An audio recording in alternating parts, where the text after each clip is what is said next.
PSSI resmi mengumumkan 32 pemain yang akan menjalani pemusatan latihan di Bali sebelum matchday bulan Juni mendatang. Menariknya, dari 32 nama tersebut, ada sosok yang tak asing bagi pecinta sepak bola tanah air, yakni Stefano Lillipali. Pemain yang sempat menjadi andalan di era Luis Milla ini kembali dipanggil oleh Coach Patrick untuk memperkuat Panji Garuda.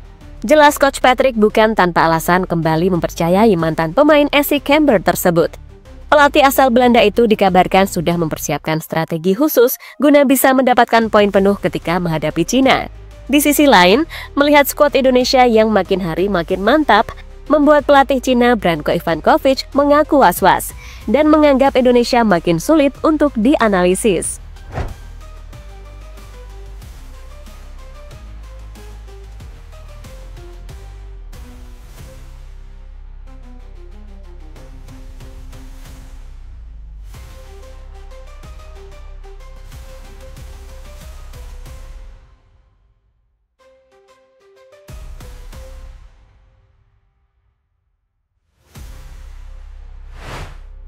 Melihat hitung-hitungan yang ada, peluang Indonesia untuk jadi tim ASEAN pertama yang lolos ke Piala Dunia untuk saat ini sangatlah terbuka. Bahkan banyak yang menyebutkan jika persentase kelolosan Indonesia untuk lolos melalui jalur round 4 naik ke angka 60-70%. Yang mana hal itu tak terlepas dari penambahan pemain selama ini terjadi, serta tim jajaran pelatih yang secara reputasi cukup disegani.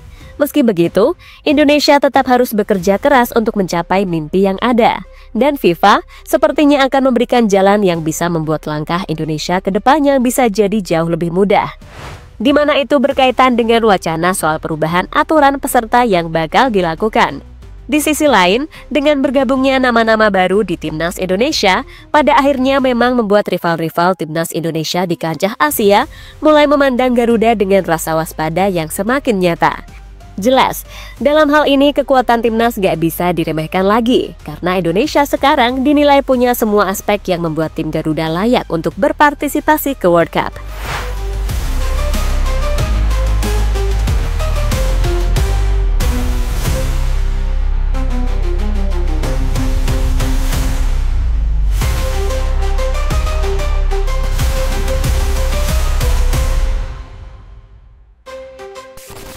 Sementara untuk mewujudkan mimpi tersebut, baru-baru ini pelatih Patrick Kluivert yang memiliki ambisi besar untuk Timnas Indonesia diketahui telah menentukan 32 nama pemain yang dipanggil untuk pemusatan latihan atau TC di Bali mulai pada tanggal 26 Mei mendatang. Dalam skuad yang disebut sebagai Garuda Calling oleh PSSI, kita bisa melihat nama-nama pemain yang ada di bawah. Di posisi kiper, ada 5 nama kiper yang dipanggil, mulai dari Pais, Emil Audero, Hernando, Nadeo, dan juga kiper baru Reza Arya.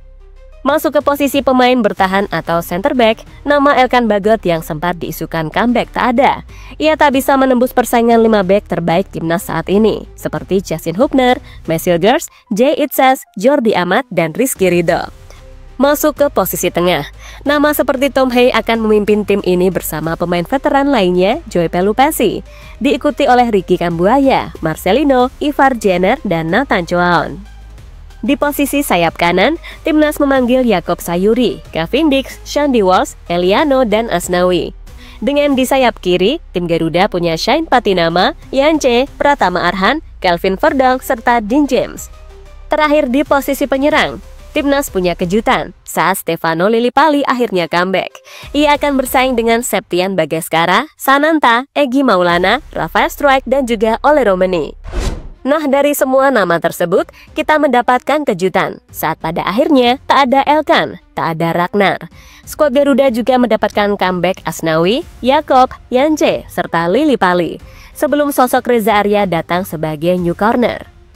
Tapi terlepas dari itu, timnas punya skuad terbaiknya. Jay Itzas tengah berada di performa terbaiknya bersama Venezia, begitupun Eliano Renders yang baru-baru ini mencetak gol kemenangan untuk timnya PZ Zwolle. Ole juga semakin matang di Championship bersama Oxford United, sedangkan Emil yang bakal jadi pengganti Pais di laga kontra Cina dipastikan dalam kondisi terbaik saat dirinya mampu membantu Palermo menuju babak playoff ke Serie A musim ini. Meskipun pada akhirnya Palermo gagal melangkah lebih jauh usai kalah dengan skor 1-0 atas Juve Stabia.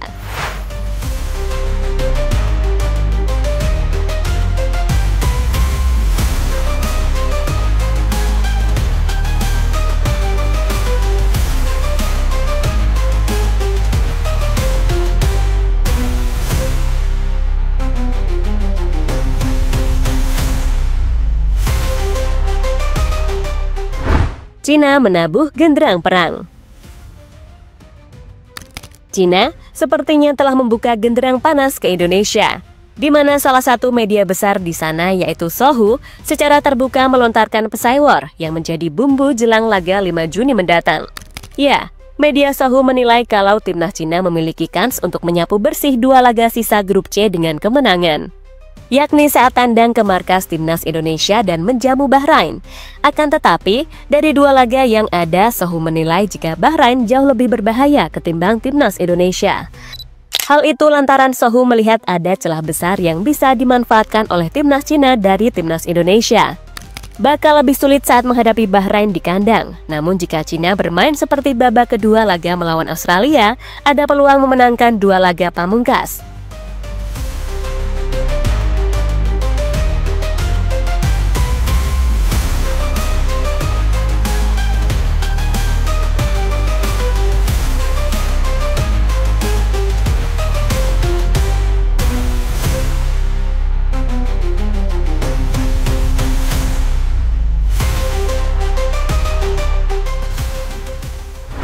Pastor dan Kluivert siapkan strategi khusus.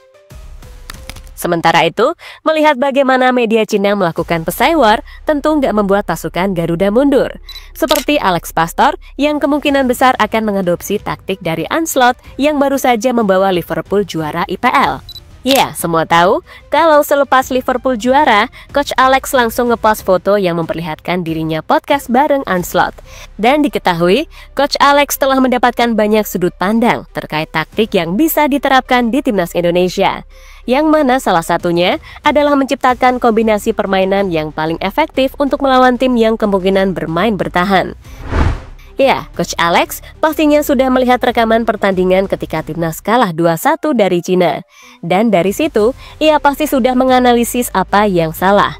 Sehingga besar kemungkinan taktik yang akan dimainkan tim Garuda akan beda dari apa yang mereka tampilkan ketika melawan Bahrain. Iya, tentu absennya Marten Pas serta Marcelino udah diantisipasi dari sisi taktikal. Dan mudah-mudahan Kevin Dix bisa fit 100%, mengingat ia dikabarkan baru akan pulih 28 Mei mendatang. Nah, untuk skema, kemungkinan tim Garuda tetap akan memakai dulu pakem 3 back yang selama ini memang udah biasa dijalankan. Dengan kiper Emil Audero, dirasa udah cukup aman sebagai pengganti Marten Pas. Nah, untuk posisi 3 back, Jay, Ridho, Justin sepertinya akan tetap dimainkan sejak awal, kendati Max Hilgers juga tersedia di sana. Ini bukan masalah bagus atau enggak, tapi di laga sepenting ini, kombinasi pemain yang udah terbentuk chemistry-nya adalah yang paling utama. Dan Ridho sejauh ini memang nyaris gak pernah mengecewakan ketika dipercayai tampil. Itu fakta loh ya, bukan mimin pro ke satu pihak tertentu.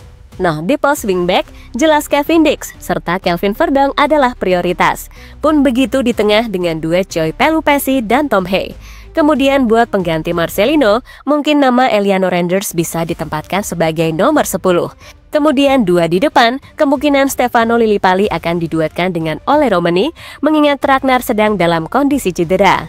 Ya, melihat tipikal Alex Pastor sebagai sosok yang adaptif, bisa jadi tim ini akan tetap memainkan sepak bola yang berorientasi hasil. Selama pemain Cina nggak diberi ruang buat melakukan counter, maka harusnya kemenangan bukanlah sesuatu yang mustahil untuk didapat.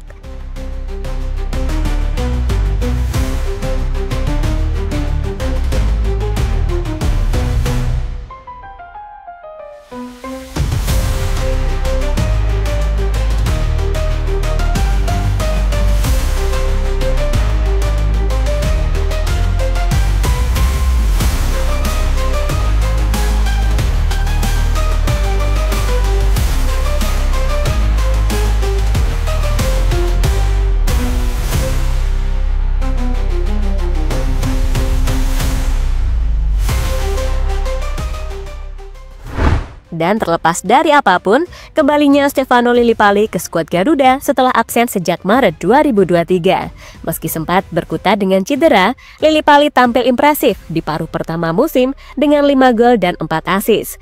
Pengalamannya di lini tengah diyakini akan menambah kreativitas serangan Indonesia.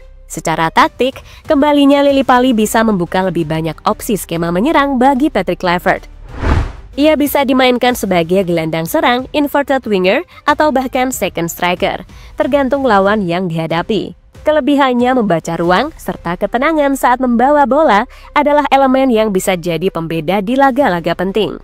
Satu hal yang menarik, Lillipali tidak akan kesulitan beradaptasi di lini depan tim Garuda. Ia sudah akrab dengan gaya bermain pemain seperti Egy Maulana Fikri dan diprediksi juga bisa cepat membangun chemistry dengan striker keturunan baru seperti Ole Romeni.